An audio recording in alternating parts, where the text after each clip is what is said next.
कहानी की शुरुआत होती है वैसिली नाम के एक छोटे बच्चे से, जिसके दादाजी उसे स्नाइपर राइफल चलाने की ट्रेनिंग दे रहे थे। इस वक्त वो दोनों रशिया के एक ठंडे इलाके में थे, जहां वैसिली के दादा ने एक जगह अपने घोड़े को बांध दिया ताकि कोई भेड़िया उसका शिकार करने आए और वैसिली अपने निशाने से उसे मार गिराए। मगर जब वक्त आया तो वैसिली काफी घबरा गया और उसका निशाना चूक गया। उसकी इस गलती की वजह से उनका घोड़ा मारा गया। इसके बाद हम पहुंचते हैं साल 1942 में, जब दूसरा विश्व युद्ध शुरू होने वाला था। अब वैसिली बड़ा हो चुका था और वो रशियन फौज में शामिल होकर अपने साथियों के साथ नाजी जर्मन फौज का सामना करने जा रहा था। रशियन फौज एक ट्रेन के जरिए जर्मन्स के शहर जा रही थी। वहीं दूसरी ओर जर्मन फौज ने हिटलर के नेतृत्व में पूरे यूरोप पर कब्जा जमा लिया था। उन्होंने यूरोप के सारे तेल के कुएं कब्जा लिए थे। अब उनका अगला मिशन था रूस पर चढ़ाई करना, लेकिन उनकी सबसे बड़ी मुसीबत थी स्टालिनग्राड शहर। जर्मन फौज को सबसे पहले इस शहर में घुसकर इस पर कब्जा करना होगा। इधर रशिया के फौजी भी जल्द ही स्टालिनग्राड शहर में पहुंच गए। तब रशियन कमांडर्स ने फौजियों को हुक्म दिया कि अगर किसी ने भी अपना फर्ज छोड़कर युद्ध से भागने की कोशिश की तो उनके साथी ही उन्हें मार डालेंगे। अगर मौत से बचना है तो उसका एक ही तरीका है, जर्मन फौज को यहाँ से खदेड़ना। इसके बाद रशियन ऑफिसर्स ने फौजियों को कश्तियों में बैठाकर दूसरी तरफ रवाना किया। उस पार जर्मन फौजी मौजूद थे और रशियंस उनका मुकाबला करने जा रहे थे। तभी उनकी नजर नदी पर पड़ी, जो उनके साथी फौजियों की लाशों से भरी हुई थी। ये देखकर वो सब बुरी तरह सहम गए। फिर जैसे ही वो किनारे तक पहुंचने वाले थे तो जर्मन प्लेन्स ने उन पर बॉम्ब्स और गोलियों से धुआंधार हमला कर दिया। जर्मन प्लेन्स ने काफी फौजियों को मार डाला और रशियंस की काफी कश्तियां डूब गई। मगर खुशकिस्मती से वैसिली नदी पार करके किनारे तक आ पहुंचा। इसके बाद कुछ और कश्तियां भी किनारे तक आने में कामयाब रही। वहां पहुंचकर अफसरों ने फौजियों को हथियार दिए, मगर हमले की वजह से उनके हथियार कम पड़ गए थे। इसलिए ऑफिसर्स ने हुक्म दिया कि 2 फौजी एक हथियार इस्तेमाल करेंगे। उन्होंने फौजियों को जर्मन सिपाहियों को मारकर उनके हथियार छीनने को कहा। इधर वैसिली को सिर्फ गोलियां ही मिली थी और उसके दोस्त को बंदूक मिल गई। अब उसे हथियार पाने के लिए किसी जर्मन सिपाही को मारना होगा। फिर जैसे ही ऑफिसर ने हमले का इशारा किया तो रशियन फौजियों ने जर्मन्स पर हमला बोल दिया। जर्मन्स ने बदले में बॉम्ब से हमला किया, जिससे रूसी फौज को काफी नुकसान हुआ। इसी बीच वैसिली के दोस्त की मौत हो गई तो वैसिली ने उसकी बंदूक लेने की कोशिश की, लेकिन तभी एक और फौजी ने उसे धक्का देकर उसका हथियार छीन लिया। इसी दौरान जर्मन फौज रशियंस पर भारी पड़ रही थी, इसलिए उन्होंने जान बचाकर भागने का फैसला किया। मगर वापस मुड़ते ही उनके ऑफिसर्स ने उन पर गोलियां चला दी, क्योंकि वो युद्ध छोड़कर भाग आए थे। आखिरकार युद्ध खत्म होने के बाद जर्मन फौज ने स्टालिनग्राड पर कब्जा कर लिया और अब पूरा शहर रशियन फौजियों की लाशों से भरा हुआ था। चील कौवे उन्हें नोच नोच कर खा रहे थे। तभी वहां एक गाड़ी तेजी से आई तो जर्मन फौजियों ने उस पर हमला कर दिया, जिससे वो गाड़ी पलट गई और एक रशियन आदमी बाहर निकला। उसका नाम डेनिलोव था और वो रशियन फौज को अखबार पहुंचाने का काम करता था। इससे पहले कि जर्मन फौजी उसे पकड़ते, वो तुरंत जाकर रशियन फौजियों की लाशों में छुप गया ताकि सबको लगे कि वो भी मर चुका है। जब जर्मन फौजी उसे ढूंढते हुए आए तो वो सभी लाशों पर अंधाधुंध गोलियां बरसाने लगे ताकि कोई भी गलती से जिंदा न बच जाए। खुशकिस्मती से डेनिलोव को एक भी गोली नहीं लगी, मगर लाशों की भयंकर बदबू की वजह से उसे उल्टी आ गई। अब डेनिलोव रेंग कर आगे बढ़ रहा था कि तभी उसकी नजर सामने खड़े एक जर्मन ऑफिसर पर पड़ी, जो उस वक्त नहा रहा था। अब उसने लाशों में से एक बंदूक उठाई और उसे मारने का फैसला किया, पर तभी अचानक लाशों में से एक जिंदा आदमी निकला, जो कोई और नहीं बल्कि वैसिली ही था। उसने डेनिलोव को ऑफिसर पर गोली चलाने से रोका, क्योंकि अगर उसने अभी गोली चलाई तो जर्मन फौज गोली की आवाज सुनकर वापस वहां आ जाएगी। वैसिली ने उसे एक मिसाइल गिरने का इंतजार करने को कहा, ताकि धमाके की आवाज में किसी को गोली की आवाज सुनाई ही ना दे। साथ ही वैसिली ने उसे बंदूक में डालने के लिए गोलियां दी, मगर अब डेनिलोव को बंदूक चलाने से डर लग रहा था कि कहीं जर्मन फौजी गोली की आवाज न सुन ले। इसीलिए उसने अपनी बंदूक वैसिली को देकर जर्मन ऑफिसर को मारने को कहा। वैसिली ने बंदूक तो ले ली, पर तभी उसे एक गाड़ी आती दिखाई दी, जिसमें इस ऑफिसर की सुरक्षा के लिए फौजी आए थे। खैर वैसिली ने मिसाइल का इंतजार किया और जैसे ही मिसाइल का धमाका हुआ तो उसने कमांडर पर गोली चलाकर उसे मार डाला।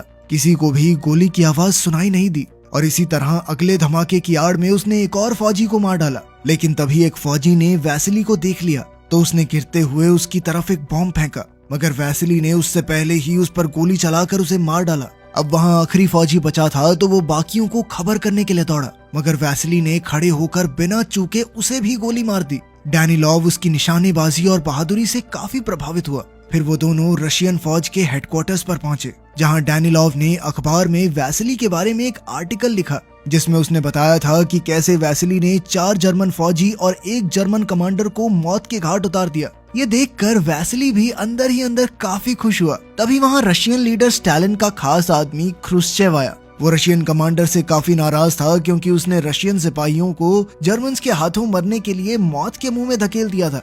क्रुश्चेव ने उससे कहा कि अगर स्टालिन को पता चला कि उसने रशियन फौजियों के साथ क्या किया है तो वो उसे कुत्ते की मौत मारेगा, इसीलिए बेहतर यही होगा कि वो चुपचाप यहाँ से भाग जाए। फिर जैसे ही क्रुश्चेव कमांडर के ऑफिस से बाहर आया तो सभी फौजियों को गोली चलाने की आवाज सुनाई थी और वो समझ गए कि कमांडर मर चुका है। अब क्रुश्चेव ने ऑफिसर्स से फौजियों का हौसला बढ़ाने का तरीका पूछा ताकि वो नाजी जर्मन्स का मुकाबला करके स्टालिनग्राड को वापस अपने पास ला सकें। तब डैनिलॉव ने क्रुश्चेव से कहा कि सिपाहियों को जबरदस्ती जंग में फेंकना सही नहीं रहेगा। उन्हें ऐसे सिपाहियों को प्रमोशन देना चाहिए जिन्होंने जर्मन्स का डटकर सामना किया है, जिससे बाकी फौजियों का हौसला बढ़ेगा। क्रुश्चेव को उसका आइडिया काफी अच्छा लगा और उसने ऐसा ही करने का फैसला किया। जल्द ही डैनिलॉव भागता हुआ वैसिली के पास पहुंचा और उसे बताया कि उन दोनों का प्रमोशन हो गया है। अखबार में छपी वैसिली की कहानी को पढ़कर देश के सभी लोग उसकी बहादुरी की तारीफ करने लगे। स्नाइपर बनने के बाद वैसिली ने 33 जर्मन सिपाहियों को मार गिराया और 13 जर्मन कमांडर्स को इस्तीफा देने पर मजबूर कर दिया। इसके बाद हम देखते हैं कि एक दिन वैसिली एक जर्मन कमांडर पर निशाना साध कर बैठा था,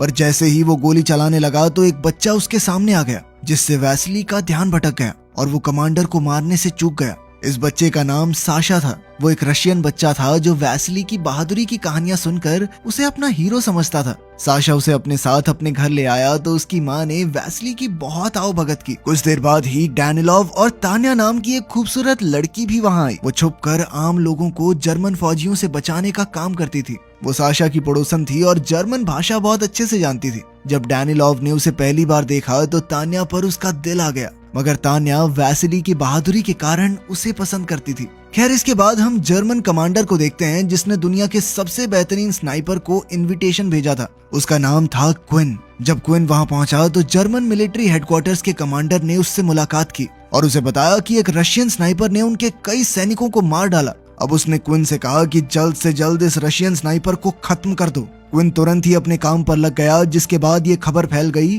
कि एक जर्मन स्नाइपर ने जबरदस्त निशाने से 5 रूसी फौजियों को मार गिराया।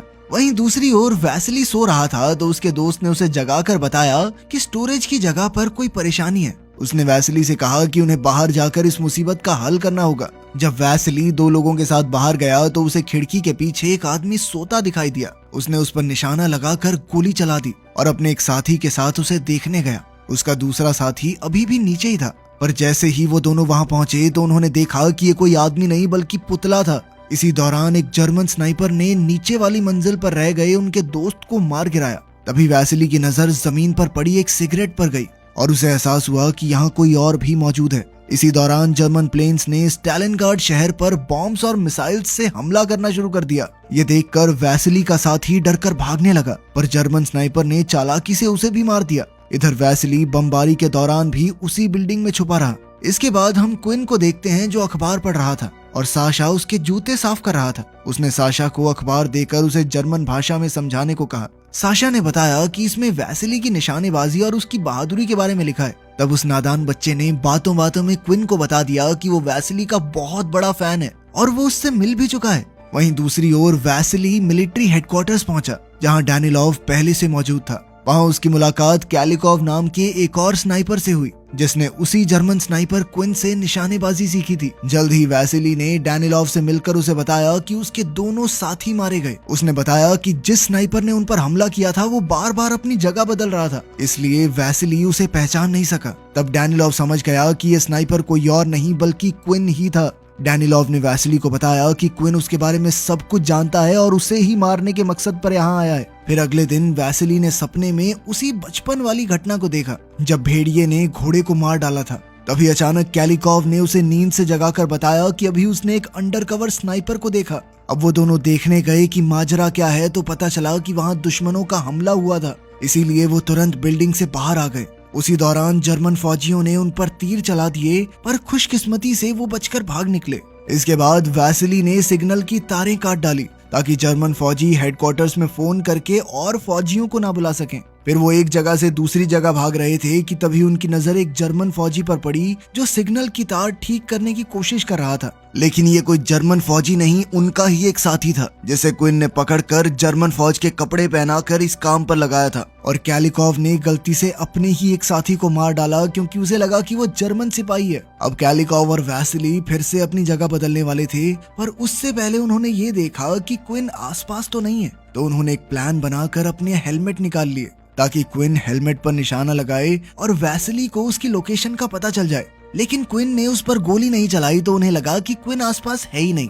अब जैसे ही वो लोग दूसरी जगह पर कूदे तो क्विन ने कैलिकॉव को मार गिराया और वैसिली जैसे तैसे अपनी जान बचाकर हेडक्वार्टर्स में लौट आया। उसने डैनिलॉव से कहा कि वो क्विन को नहीं मार सकता क्योंकि वो उससे बहुत बेहतर स्नाइपर है, मगर डैनिलॉव ने उसे हौसला देकर कहा कि वो क्विन के बारे में उसे पूरी खुफिया जानकारी लाकर देगा। ये सुनकर वैसिली को थोड़ा हौसला तो आया। वहीं दूसरी तरफ क्विन ने उस छोटे बच्चे साशा को मिठाइयां देकर उससे वैसिली के बारे में सारी जानकारी इकट्ठा कर ली। इसके बाद क्विन चुपचाप उस बिल्डिंग में पहुंच गया जहां वैसिली आने वाला था और वहीं छुपकर उसका इंतजार करने लगा। इधर वैसिली भी इतना तो समझ ही चुका था कि क्विन छुपकर उस पर हमला जरूर करेगा, इसीलिए वो वेंटिलेशन पाइप्स के जरिए आगे बढ़ने लगा। तभी क्विन को पाइप्स में से आवाज सुनाई दी तो उसने अंदर जो भी है उसके बाहर आने का इंतजार किया। जैसे ही वो बाहर आए तो क्विन ने वैसिली के साथी को मार डाला और वैसिली किसी तरह बचते हुए एक इंजन के पीछे छुप गया। साथ ही हड़बड़ाहट में उसके हाथ से बंदूक छूट गई। उसने अपने जख्मी साथी को हेडक्वार्टर्स वापस लौट जाने को कहा।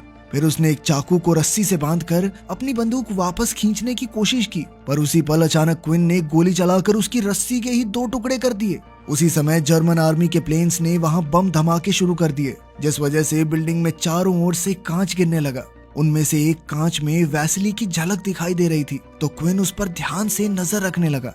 उधर जख्मी फौजी जब हेडक्वार्टर्स पहुंचा तो उसने तान्या को वैसिली की हालत के बारे में बताया। तब डैनिलॉव ने देखा कि तान्या किस तरह वैसिली के लिए परेशान हो रही थी। तान्या अपने आप को रोक नहीं पाई और वैसिली की मदद करने के लिए वेंटिलेशन पाइप से होते हुए उस तक पहुंची, पर जैसे ही वो पाइप से बाहर आने वाली थी तो वैसिली ने उसे रोक दिया। इधर वैसिली ने तान्या को क्विन की लोकेशन बताकर उसकी तरफ एक शीशा मोड़ने को कहा ताकि वैसिली भी उसे देख सके। तान्या ने ऐसा ही किया और उसी पल अचानक वैसिली ने अपनी बंदूक से निशाना लगाकर क्विन के हाथ पर गोली चला दी। इसके बाद वो तुरंत हेडक्वार्टर्स लौट आए तो वैसिली की काफी तारीफ हुई क्योंकि उसने एक ही बार में क्विन पर सही निशाना लगा दिया था। इसके बाद वैसिली डैनिलॉव से मिलने आया और उसने डैनिलॉव को अखबार में अपने बारे में लिखने से मना कर दिया क्योंकि वो भी बाकी फौजियों की ही तरह गुमनाम होकर लड़ना चाहता था।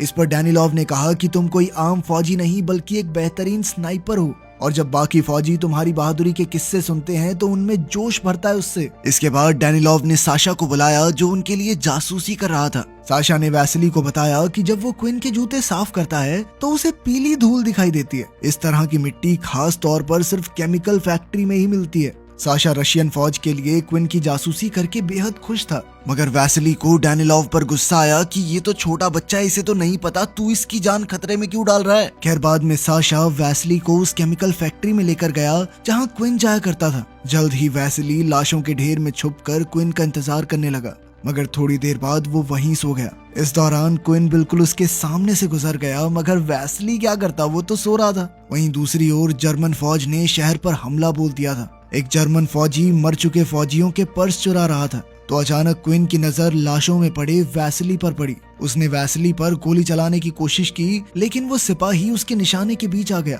बाद में जर्मन फौज ने उस चोर को पकड़ लिया। उन्हें चोर के पास वैसिली का पर्स मिला था जिसका मतलब ये था कि वो पहले ही मर चुका है। जिसके बाद अब क्विन के यहाँ रहने का कोई मकसद नहीं था तो कमांडर ने उसे अपने बैग पैक करने को कहा। वहीं दूसरी ओर जब रशियन कमांडर को वैसिली की मौत की खबर मिली तो वो बौखला उठा, पर तभी डैनिलॉव ने आकर उसे समझाया कि वैसिली अभी जिंदा है। कमांडर ने कहा कि अगर फौज तक वैसिली की मौत की झूठी खबर भी पहुंच गई तो उनकी हिम्मत टूट जाएगी। इसलिए कमांडर ने डैनिलॉव को अखबार में वैसिली की तस्वीर छुपाने का हुक्म दिया।